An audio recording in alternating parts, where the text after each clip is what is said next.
अब दूसरा पद देखना है क्या, पहले पद पढ़ा लिए हैं, जो नए वीडियो देखा है वो पहले वीडियो देख लेना, उसके बाद दूसरा वीडियो देखना, ठीक। ये दूसरा पद अभी वर्णन कर रहे हैं। अब दूसरा पद का वर्णन कर रहे हैं, यानी तुलसीदास का बोल रहा है, यानी दूसरा पद में कह रहा है तुलसीदास, इस संसार में पूरा अकाल भिक्ष्ण पड़ा है। उसी अकाल बीच जो है ये तुलसी कह रहे हैं कि अब प्रभु श्री राम भी आकर बता रहा है, पहला पद में बता रहा है, पहला पंक्ति बोल रहा है कि द्वार हो भूर हो काजू, आजू, आजू मतलब क्या, आज, द्वार मतलब वही दरवाजा, भोर, भोर मतलब सुबह, मतलब बता रहा है तुलसीदास आज सुबह से ही, भोर से ही प्रभु श्री राम के द्वार पर आकर बैठे। आगे बोल रहा है रटट रिहा आरी ना करू हीति काजू, मतलब काजू मतलब होता है काय, कौर मतलब भोजन, और रटट रिहा आरी, आरी बता रहा है देखो वह प्रभु श्री राम के दरवाजा पर सुबह से ही आकर रटट रहे हैं, मतलब राम प्रभु श्री राम की गुणगान कर रहे हैं, किसके द्वार पर आकर, यानी प्रभु राम के द्वार पर सुबह से ही आकर वह रटट मतलब रट लगाए हैं। आगे लिख रहा है दूसरा पंक्ति में, कौर ही तो काजू मतलब भोजन के कार्य के लिए, अनाज के लिए कुछ मिल जाए उसके लिए रटट लग रहा है। आगे लिख रहा है करील कराल दुकाल दारुण सब कुंती कुसागु, कली मतलब होता है कलयुग, कलयुग के बारे में समझो। इस संसार में कलयुग कब आएगा इसकी पहचान हम बता रहे हैं कि जब जिस युग में जहां बुराई, चोरी, डकैती, ईर्ष्या और व्यक्ति को अपने से नहीं बल्कि ज्यादातर दूसरे से मतलब रखना लगे, तो समझ लेना कि यह किसका प्रभाव है, कलयुग का। समझ गए, ये कलयुग का प्रभाव, और अभी वर्तमान स्थिति में चल रहा है, ये कलयुग है। वही बोल रहा है कलील कराल, मतलब बोल रहा है ये कलयुग में बहुत ही भीष्म, एकदम नहीं कहता भीष्म दारुण यानी भयानक, सब कुमति कुसागु, इस भीष्म कलयुग में वैसे गरीब लोग एकदम भीष्म कुमति मतलब भयानक रूप से अकाल पड़ा है, जिसमें जो गरीब लोग हैं वो और गरीब हो गए हैं।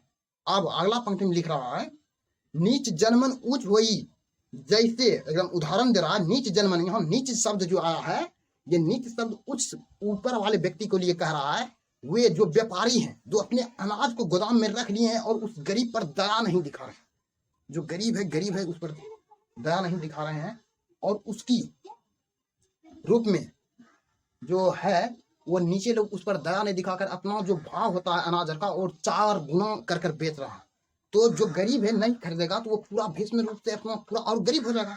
वही बोल रहा है कि कलिल करयुग दुष्ण दारुल कुमति कुसागु नीच जन्मन उच्च हुई जैसे कोड में खाजू, और इस कलयुग में उस गरीब लोग को इतना पीड़ा दे रहा है, वो नीच जन्मन ऊंच हुई, वो नीचे लोग, नीच मतलब वही नीचे लोग व्यापारी लोग जो ऊंचे वर्ग के हैं उस गरीब पर दया नहीं कर रहे हैं, उसे किस प्रकार और पीड़ा दे रहे हैं, वो पीड़ा कौन दे रहे हैं, वही नीच लोग मतलब वो गरीब नहीं बल्कि ऊपर वाले जो तनी वो ज्यादा अमीर बोल सकते हो या व्यापारी बोल सकते हो, वो अपने भार को अधिक अनाज पर बेच रहा है, जिसके कारण गरीब नहीं खरीद पा रहे हैं और दया नहीं दिखा रहे हैं, और जो गरीब है और गरीब से पीड़ित होकर भूखे मर रहे हैं, ऐसी अकाल में ऐसी अनाज की अनुपस्थिति में उस गरीब और गरीब होकर मरने जा रहे हैं बहुत।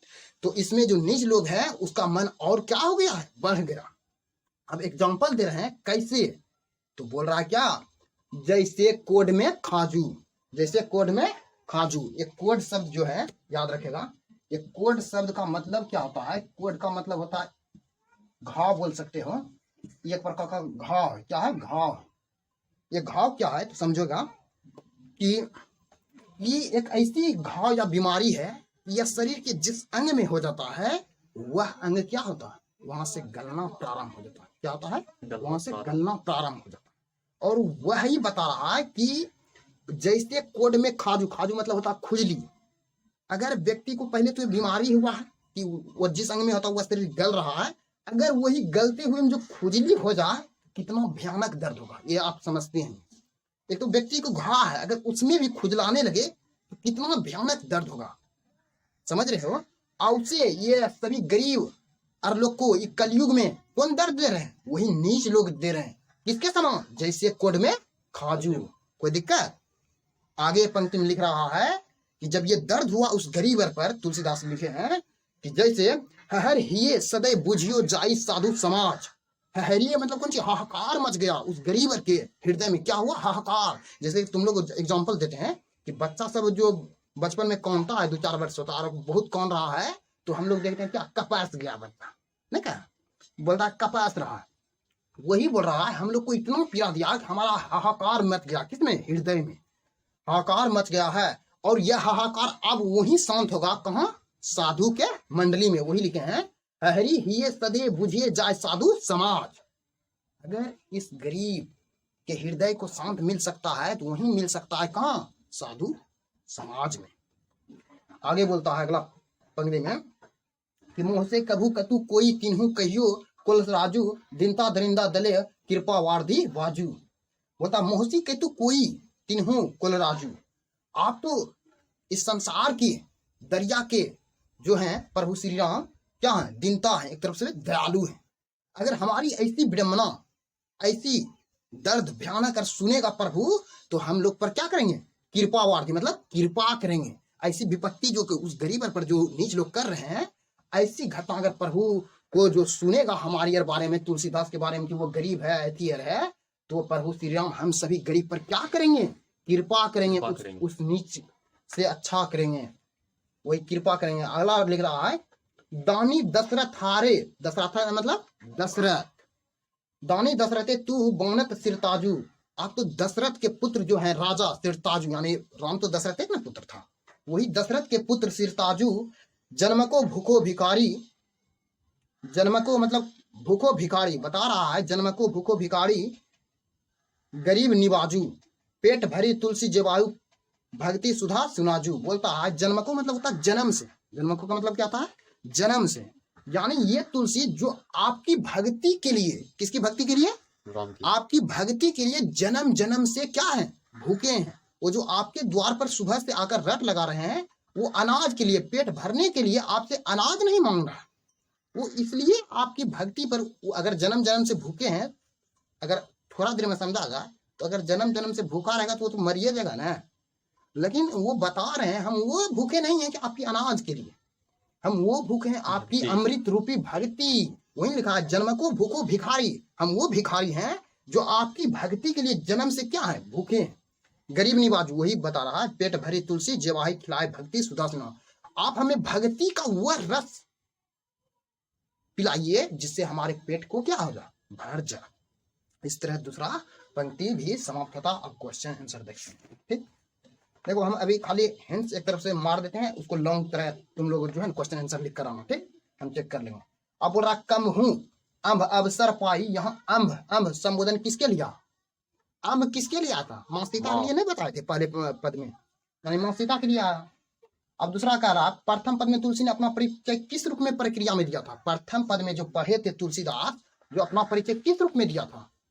प्रथम पद में यही नहीं बोल रहा है कि वही तुलसी जो गरीब है, जिसका सारा अंगहीन हो गया है, पापी है, वो प्रभु श्री राम का नाम लेकर क्या करते हैं? अपना उदर यानी पेट भरते हैं। जब वो कथा सुनाते थे तो उससे 2-4 रुपया देते थे, तभी उसका पेट चलते थे।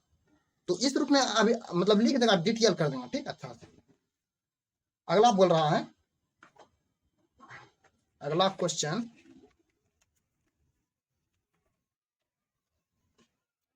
अब बोल रहा है क्या अर्थ स्पष्ट करेंगे। 2 नंबरिया क्वेश्चन अगर एक हो तो नाम ले भरे उदर प्रभु के दास दास का है, इसका अर्थ नहीं बता सकता, पहले पद से लिया गया है। तुम लिखेगा इसको, यह पंक्ति है, यह पंक्ति पद से लिया गया है, जिसका लेखक कौन है? तुलसीदास। तुलसीदास कहना चाहते हैं कि नाम ले भरे उदर प्रभु के दास दास का है, यानी कह रहे हैं तुलसीदास कि जब मैं प्रभु श्री राम का नाम लेता हूं तभी हमारा क्या होता? उदर पेट भरता है। क्योंकि वो जब बचपन में मतलब कि जब वो कथा सुनाते थे, कथा मतलब क्या? रामे भगवान का कथा सुनाते थे, उससे सुनने वाले श्रोतागण उसे 2-4 रुपया देते थे, जिससे अधिक मात्रा में रुपया होते थे, उसी से उसका घर परिवार चलता था। इस तरह लिख देगा। आगे क्वेश्चन है, कलिल कराल दुकाल दारुण संभ कुमति कुसागु। इस कलयुग में भीष्म दुराकार भयानक है, और जो गरीब लोग हैं वो पीड़ित हो हैं, वो अनाज यानी मतलब भूखे क्या कर रहे हैं? कुम्हार रहे, मतलब भूखे एक तरफ से हैं और वो क्या हो रहे हैं? कुंभ रहे, मतलब क्या? एक तरफ से दर्द पीड़ा से पूर्ण रूपेण क्या भूखे मर रहे हैं। और इसी बीच नीच जनमन उच्च हुई जैसे कोड में खाजू। इसका भी हम पहले डिप कर दिए हैं। तो पहले इसका लिखने का टाइटल क्या है? लिखेगा यह पंक्ति किससे लिया गया? पद से, जिसके लेखक कौन है? तुलसीदास। तुलसीदास कहना चाहते हैं कि इस संसार में पूरी चारों तरफ जो है ना, एक तुलसीदास कहना चाहते हैं यानी कि इस संसार में चारों तरफ क्या है, एक तरफ से भीषण अकाल पड़ा। इस अकाल में उस नीच लोग का इतना मन ऊंचा हो गया है कि हम लोग गरीबर को इस प्रकार दर्द दे रहा है जैसे कोड में खाजू। जिस प्रकार की कोड में अगर कोई घाव है, उस घाव में खुजली समान होता है, ठीक उसी प्रकार से हम गरीब लोग को क्या कर रहे हैं, पीड़ा दे रहे हैं। और यही पीड़ा को शांत कहाँ करने के लिए जाते थे, साधु की मंडली में। आगे बोल रहा है लास्ट में, बोल रहा पेट भरी तुलसी जवाई भक्ति सुधा। सुधा मतलब होता है अमृत, सुनाजू मतलब अनाज। मतलब आप जो है ना ये लिखेगा, इसका यह पंक्ति इससे लिया गया यानी पद से लिया गया, जिसमें कभी तुलसीदास कहना चाहते हैं कि वो पेट जो भरने के लिए वो अनाज नहीं मांग रहे हैं, वो श्री राम की जन्म जन्म से भूखा है, भक्ति रूप अमृत रूपी भक्ति की वो तरस खा रहे हैं, यानी तरस के लिए मतलब मांग रहे हैं। इस तरह आपका डिप कंप्लीट हो गया। अब बोल रहा है अगला क्वेश्चन, बोल रहा है तुलसी सीता कैसी सहायता मांगती है, नहीं लिख देगा। तुलसी सीता से कैसी सहायता मांगते हैं, तुलसी सीता से विनय पूर्वक करते हुए वो अपनी दास यानी प्रभु के दासी कौन हुए, सीता, दास के रूप में, यानी और सीता के भी दास कौन हुए, तुलसीदास। यानी कहेगा, तुम लिखेगा कि तुलसीदास सीता से अपने प्रभु के दासी के दास जो हैं तुलसीदास एकदम विनती पूर्वक निवेदन न कर रहा था, विनती पूर्वक प्रार्थना कर कर उससे बोल रहा है, हे मां सीते, कभी आपको अवसर मिले तो मेरे बारे में एक करुण कथा चलाकर आप प्रभु राम को सुना देना, जिससे उसमें तुलसी नाम आएगा तो वो प्रभु हम पर कृपा करेंगे। इस तरह सहायता मांगते थे। आगे तुलसी सीधे राम से ना कहकर सीता से क्यों कहलवाना चाहते थे, वो इसीलिए कहलवाने चाहते थे क्योंकि अगर सीता जी कहेंगे तो उसके बगल यानी उसको साइड मतलब उसकी पत्नी है तो उसकी बात को ज्यादा मतलब एब्जॉर्व करेंगे, मतलब उसकी और ज्यादा ध्यान देंगे कि इसके मुंह से निकलेगा, जिसके कारण तुलसीदास जो है सीता के माध्यम में ही चुना था। क्योंकि अगर शायद वो कहेगी अपना काम करते हुए भी एक करुण कथा चला देगा, अगर वो करुण कथा मेरा नाम आएगा प्रभु उस पर ज्यादा अमल करेंगे और हम पर ज्यादा ध्यान प्रभु को आ जाएंगे, इसीलिए वह सीता जी की सहायता ली थी। आगे बोल रहा है राम के सुनते ही तुलसी की बिगड़ी बात बन जाएगी। तुलसी के इस भरोसे का क्या है, क्योंकि वे जानते हैं अगर हमारी बात सीता माध्यम से पहुंचेगा तो वो हम पर कृपा बारिश करेंगे, क्योंकि वो कृपा के सागर है।